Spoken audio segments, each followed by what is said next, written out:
They tell you that a woman's departure is the end of a story, that it's the final chapter. Today, I am here to tell you that is a lie. Her departure is not the end of your story. It is the beginning of your legend. It is not the fall of your kingdom.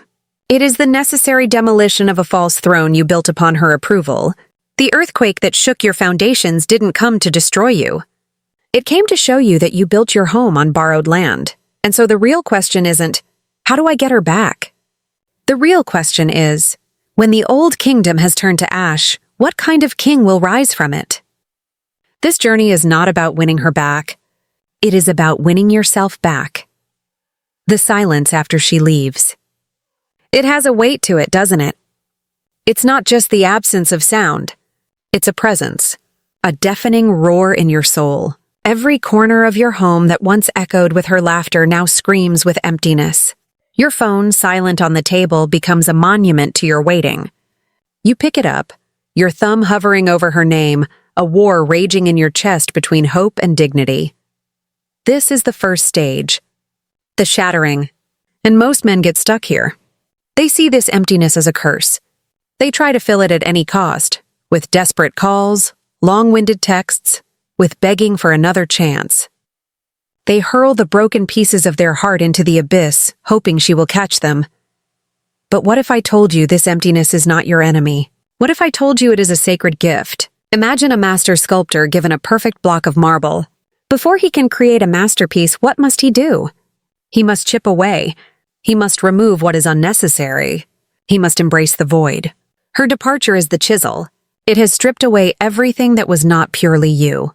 It has taken away your roles, the boyfriend, the partner, the lover, and left you with only your being. Raw, undefined. And that is where true power begins. In Zen, there is a concept called beginner's mind. It's the state of letting go of preconceptions and seeing the world anew. This shattering forces you into a beginner's life. Every routine, every plan, every dream built around her is now gone. You are at ground zero. Instead of fearing this emptiness, step into it. Feel it. Breathe it. In that silence, listen. Not for her voice, but for your own. The one that got buried under the weight of trying to please, of trying to be enough. A story my father told me always stuck with me. He was a carpenter. One day, his workshop burned to the ground. Everything. Tools, wood, unfinished projects. I saw him standing there looking at the ashes, and I expected to see devastation. Instead, I saw a strange calm. He told me, "Now I can build it back the right way. Without the old mistakes. Your shattering is that fire. It didn't take your future. It liberated you from an imperfectly built past.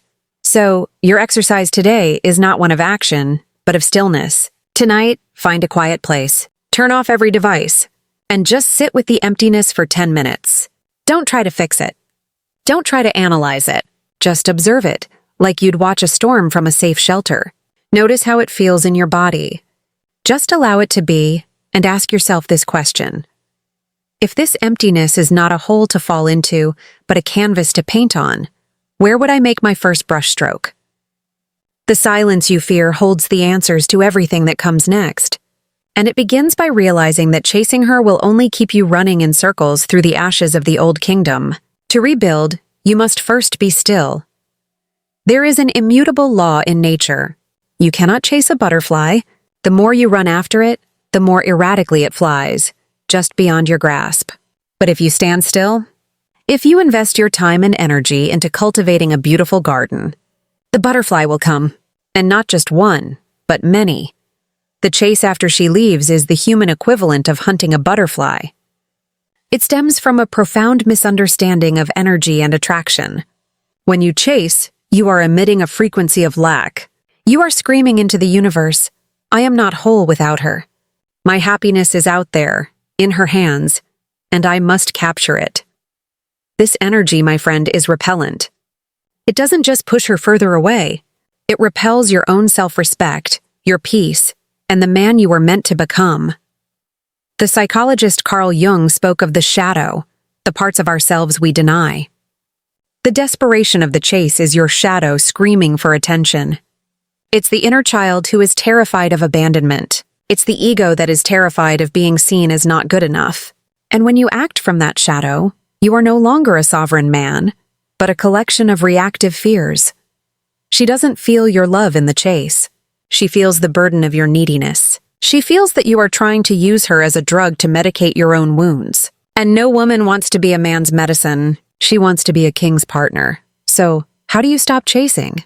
By shifting your focus from the butterfly to the garden. Your garden is your life. The soil is your body. The seeds are your mind. The water is your spirit. The sun is your purpose. Instead of checking her social media, check in with your health. Go to the gym not to get a revenge body, but to reconnect with your own physical power. Feel the burn of the weight and know that you are transmuting weakness into strength, one rep at a time. Instead of rereading old texts, read a book that challenges you. Feed your mind with Stoic philosophy, with the stories of great men who overcame adversity. Fill your head with wisdom, not obsession. Instead of asking friends about her, reconnect with the friends who truly uplift you. Talk about ideas, goals, fears. Rebuild the brotherhood you may have neglected when you made her the center of your universe. This is the law of resonance I speak of. The universe does not give you what you want. It gives you who you are. If you are desperation, you will get back reasons to be desperate. If you are lack, you will get back emptiness. But if you become growth, if you become discipline, if you become peace, that is what will be mirrored back to you. I have a friend, a musician. He went through a brutal breakup, and he did what most of us do. He tried to write songs to win her back. They were pathetic. They were filled with pleading, and they went nowhere. One day he decided, screw it. He started writing for himself. He wrote about his pain, his anger, his rebirth. His music changed. It became authentic, powerful. A year later, he had a record deal. And guess who called him after hearing one of his new songs on the radio? She didn't come back for the songs he wrote for her. She was drawn to the man he became when he stopped writing for her and started writing for his own soul. The reflective question for you here is this. Is every action I am taking today watering my garden? Or is it trampling the flowers to chase a fleeting butterfly? Be honest with yourself, because the moment you stop chasing, you are not giving up. You are starting the real game. You are starting to build a garden so magnificent it will attract not just butterflies, but a whole new world. And the next step on this path requires you to go to the scariest place of all, within. In every hero's myth, the hero doesn't become great by fighting external armies. He becomes great by confronting the dragon in his own cave. Her departure has opened the entrance to that cave for you. Most men look into the darkness and run. But I am calling you to be braver. I am calling you to walk in. What is this Shadowland? It is the home of all the uncomfortable truths about yourself you have been avoiding. It's your insecurity, your jealousy, your lack of ambition, your emotional dependency. These are the demons you were trying to soothe with her love and approval. When she left, she didn't just take her love. She took your mask, and now you must face what lies beneath. Leveling up is a popular term, but it's often misunderstood. It is not about putting on a shiny new coat of paint to cover the cracks.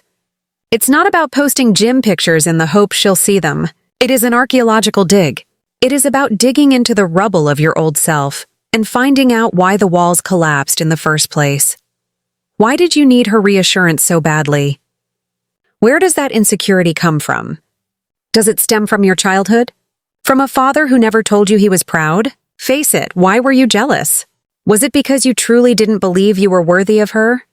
That deep down, you felt like an imposter and it was only a matter of time before she found out? Face it, why did you get complacent in the relationship? Where did you stop growing? What passions did you let die? What part of your soul did you sacrifice on the altar of comfort? Face it, this is the shadow work. It is painful. It is uncomfortable. And it is absolutely necessary. Because, as the mythologist Joseph Campbell wrote, the cave you fear to enter holds the treasure you seek. The treasure here is true self-awareness. It is the understanding of why you are the way you are, so you can break the pattern for good. Let me tell you about a dark moment of my own. Years ago, a significant relationship ended, and my knee-jerk reaction was to blame her. She didn't understand me. She was too demanding. But in the silence that followed, a small, terrifying question kept creeping in. What was your role in this? I fought it, but it wouldn't let go. Finally, I had to admit a brutal truth. I had gotten lazy. Not physically, but emotionally. I had stopped listening. I had taken her presence for granted. I had stopped doing the small things. Admitting that was more painful than the breakup itself. It felt like swallowing glass. But it was also the moment I began to truly heal. Because once you take responsibility for your part, you reclaim the power to change it. You cannot change her. You can only change you. So how do you make this descent? Start a journal. But don't just write about how much you miss her. Write the answers to the hard questions. What are my 3 biggest fears in a relationship? In what ways did I betray myself in this relationship? How would the best version of myself handle this situation? Find a therapist, a mentor, or a trusted friend who won't just tell you what you want to hear. Speak your demons aloud. Bringing them into the light diminishes their power. This isn't about self-flagellation. This is about self-liberation. Every truth you face, every pattern you break, you are reclaiming a piece of gold from the dragon. You are turning the lead of your pain into the gold of your wisdom. This is the alchemy of the soul. The deep question for you in this stage is, what demon inside of me was I feeding with her love? That I must now learn to starve or transform on my own? When you do this work, something magical happens. You stop thinking about whether she'll come back. You become fascinated with the man you are becoming. And from that place, you no longer need to prove your worth to anyone. You begin to forge it from within. After you emerge from the Shadowlands, you do not return empty-handed. You carry gold, the gold of self-awareness. And with that precious metal, you begin the work of the royal blacksmith. You forge your own crown. This is the core difference between a boy and a king. A boy seeks his crown in the approval of others. He thinks, if she loves me, if she chooses me, then I am a king. His value is borrowed. It is fragile. And when she leaves, she takes the crown with her, leaving him bare and dethroned. A king, on the other hand, understands that the crown is never worn on the head. It is forged in the furnace of the soul. This inner crown is made from 3 sacred alloys. First is principle. These are your non-negotiable boundaries.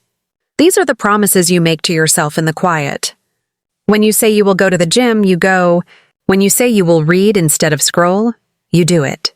Every time you keep a promise to yourself, you are hammering another ridge into your crown. You are teaching your subconscious, my word has weight. I am trustworthy. A man who cannot trust himself will never be truly trusted by others. Second is self-respect. This is not arrogance. Arrogance is the loud scream of an insecure ego. Self-respect is the quiet certainty of a man who knows his value is not up for debate. It is shown in how you refuse to engage in petty arguments, how you walk away from situations that do not honor you, how you no longer feel the need to explain or justify your existence. When she sends that half-hearted test text at 2 a.m., self-respect does not reply. Not because you are playing a game, but because the king does not attend midnight court sessions. And third is purpose. This is the center jewel of the crown. Purpose is your reason for waking up in the morning that is bigger than any one woman. It is your work, your art, your business, your legacy. It is the path you are walking, whether anyone is walking it with you or not. A man on his purpose is a force of nature. His energy has direction. He does not drift. He navigates. And nothing is more attractive than a man on his mission. She left because perhaps you placed your crown in her hands. You made her your purpose, and that is too heavy a burden for any one person to carry. Your work now is not to show her you've changed. It is to embody that change so completely that you no longer care who is watching. You are building what the Stoics called an inner citadel, a place in your soul so fortified that no external storm can touch it. Think about it. A lion doesn't need to roar to prove it is a lion. Its presence is enough. When you have forged your inner crown, so too will you be. You will walk into a room and your energy will precede you. The reflective question for you here is, if my worth is something to be built, not given, what brick will I lay for its foundation today? As you begin to build, something strange happens in the space between you. The silence begins to change. At first, the silence between you and her was hers. It was filled with her power, her rejection, her absence. It felt like a punishment. Every passing minute of it screamed, "You are not good enough."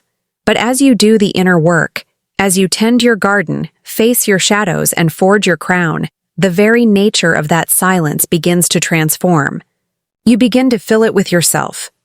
It becomes filled with your focus at work. It becomes filled with the sound of your breathing at the gym. It becomes filled with the peace you find in meditation or a walk in nature. It is no longer an empty void. It is a full space. The silence is no longer about her absence. It is about your presence, and she feels this. A woman's intuition is a powerful instrument. She may not know what you are doing, but she feels the shift in energy. The silence she once used as a weapon now feels different. It no longer carries the charge of your desperation. It carries the weight of your peace. The echo has changed. Before, when she thought of you, she might have pictured a man waiting, hurting. That echo gave her a sense of security and power. Now, when she thinks of you, the silence returns nothing. It is a still mirror, and in that mirror, she no longer sees the reflection of her power over you. Instead, she begins to see the reflection of her own choice. Her own loss. Curiosity begins to gnaw at her. Why hasn't he reached out? What is he doing? Has he found someone else? Is he happy? That last one is the most terrifying question for her. The thought that you could be building a happy kingdom without her is a paradigm shift that rocks the foundation of her decision to leave. A monk once told me that the universe abhors a vacuum, but most people rush to fill it with nonsense. The wise man learns to hold the vacuum open long enough for the universe to fill it with what is meant for it. By not chasing, you created a sacred vacuum. And by working on yourself, you have changed the energetic pressure. Now, instead of your energy flowing towards her, the vacuum begins to pull her energy towards you. She starts to feel the urge to fill that silence. She will send a casual text. "Hey, how have you been?" Or, "Just heard our song." These are tests. She is dropping a pebble into a well to see how deep it is. The old you would have seized this opportunity, pouring out all your emotions. But the new king, who understands the value of a full silence, responds calmly, warmly, but without neediness. He shows that his life has moved on, beautifully, and that nonchalance, that peace, is more powerful than any declaration of love. Your exercise for this stage is to practice intentional silence. Every time you feel the urge to reach out, pause. Take a deep breath. And instead, channel that energy into something that builds your kingdom. Send that work email. Read a chapter.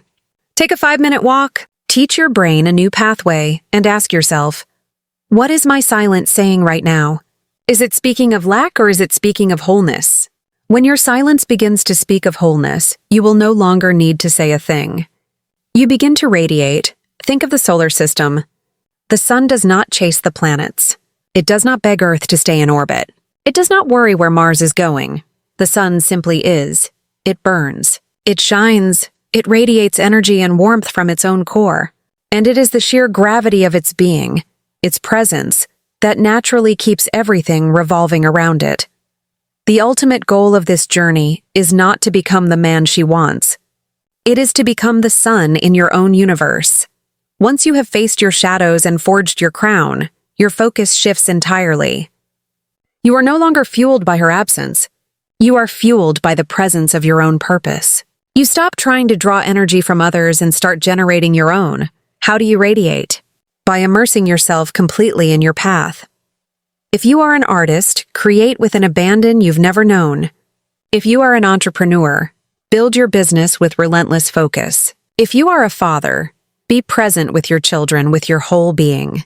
Find the thing that sets your soul on fire, the thing you would do even if no one paid you, even if no one praised you, and give yourself to it. When a man is fully aligned with his purpose, He emits an irresistible frequency. He walks differently. He talks differently.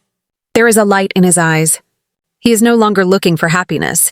He is radiating it, and everyone, not just her, feels it. Opportunities begin to appear. New friends are drawn into your orbit.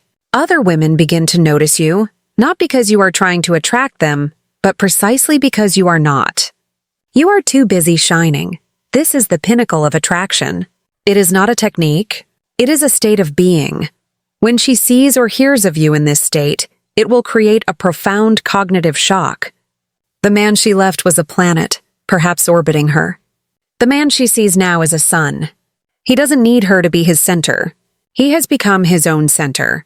This completely erases the lever and left script. It creates a new one, a brilliant source of energy, and a person standing on the outside, in the cold, looking in. And the natural instinct is to move closer to that warmth. This is why all attempts to win her back fail. They are focused on pulling her back into an old orbit. The true path is to create a new, more powerful gravitational pull so that a new orbit forms naturally around the man you have become. The ultimate question for you on this journey is, what is my core fire? What is the truth, passion, or purpose that, if I stop suppressing it and allow it to burn, would illuminate my entire life? Find that fire. Feed it, protect it, and let it shine. Because this leads us to the final stage, which is not a strategy, but a beautiful surrender. And then you arrive. The place where the question, will she come back? No longer echoes in your mind. Not because you are bitter or resentful, but because it is no longer the most important question. You have walked through the fire. You have rebuilt your kingdom from the foundation up. The walls are now made of discipline. The gardens are watered with peace. And on the throne sits a quiet king who rules not by force, but by presence. The most important question now is this kingdom worthy of a queen? And when you can answer yes from the bottom of your soul, the final miracle happens. Your attachment to the outcome dissolves. You arrive at a place where the main gate to your kingdom is not locked in fear, nor is it flung open in desperation. It is simply open. It is open for her, should she choose to return. It is open for someone new, who can walk in and recognize the value of what you have built. And most importantly, it is open to the possibility that you will be perfectly happy and whole, alone, ruling your own domain.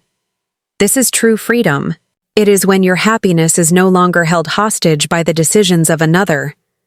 If she does return, she will not be returning to the man she left. That man is gone. She will have to ask permission to enter a new kingdom, to meet a new king. And the relationship, should it be rekindled, will be built on an entirely new foundation, not of need, but of the mutual choice of two whole individuals. And if she does not return, you will be grateful. You will be grateful to her for being the catalyst, the storm that cleared the land so you could build something true and strong. Her departure, in retrospect, will not have been a rejection. It was a redirection, the most painful and the most beautiful gift you ever received. I want you to do one last exercise. Take out a piece of paper. At the top, write, "To the me of 1 year from now." In this letter, describe the king you are building. How does he walk? How does he talk? How does he meet challenges? How does he feel when he wakes up in the AM? Write in detail about his inner kingdom. Describe its peace, its strength, and its purpose. When you are finished, seal it in an envelope. Do not reread it. Put it somewhere safe. This is not a list of goals. This is a prophecy. This is a promise to yourself. A year from now, when you open it, you will not just be reading about that man. You will be him. The journey we have discussed today is not an easy one. It requires courage. It requires brutal honesty. It requires you to let the old you die so that a new you can be born. This is not just about relationships. This is about life. This is about living a life of meaning, a life led by purpose, not pulled by approval. If these words resonated with something deep inside you, if it stirred the sleeping king, then I invite you to join us. Subscribe to this channel not just to watch more videos, but to become part of a community of men who are rebuilding their kingdoms together. Begin the work. Your legend awaits.